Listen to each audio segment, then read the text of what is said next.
In his first public speech, incoming leader Emmerson Mnangagwa says Zimbabwe is witnessing a new and unfolding democracy. And, you know, I've seen many comments. One was saying this is just Zanu-PF, which is like a snake, which is shedding Mugabe like an old skin, and it's going to be more of the same. It's not. It's not possible. The genie's out of the bottle. He's going to be sworn in on Friday. Received the military training in the PRC in the 1960s and also attended the CCP's Beijing School of Ideology.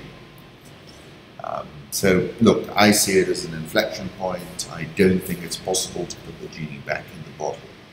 Interesting article also from Reuters. African leaders wanted Mugabe an embarrassment to go.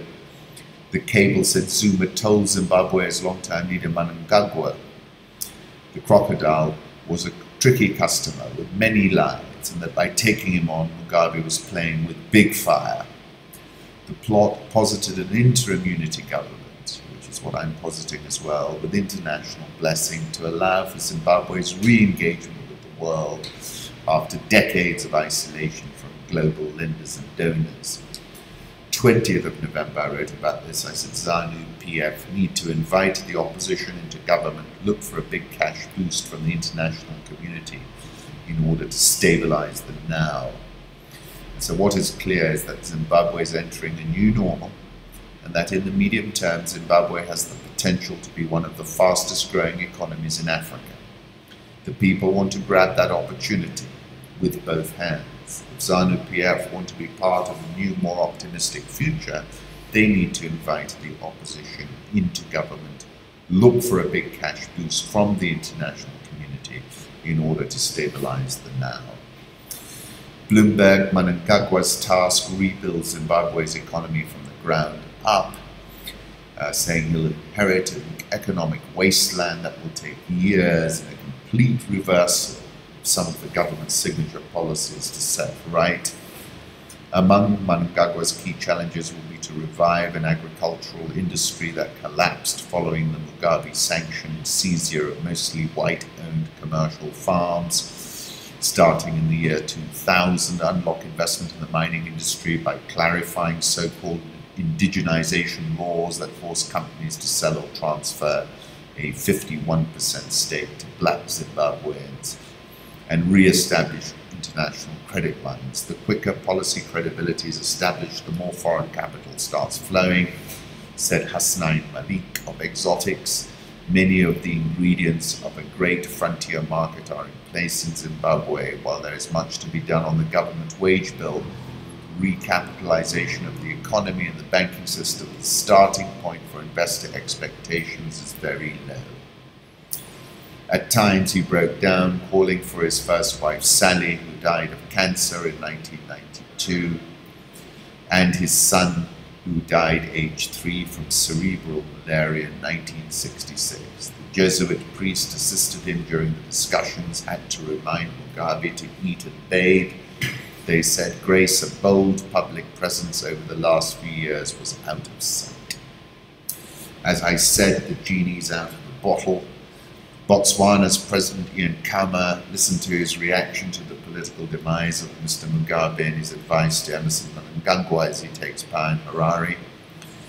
One day after Mugabe was toppled by military coup, Uganda's president in power for 31 years tweets this: the government will be able to look into raising of salaries of soldiers, public servants, health workers and teachers.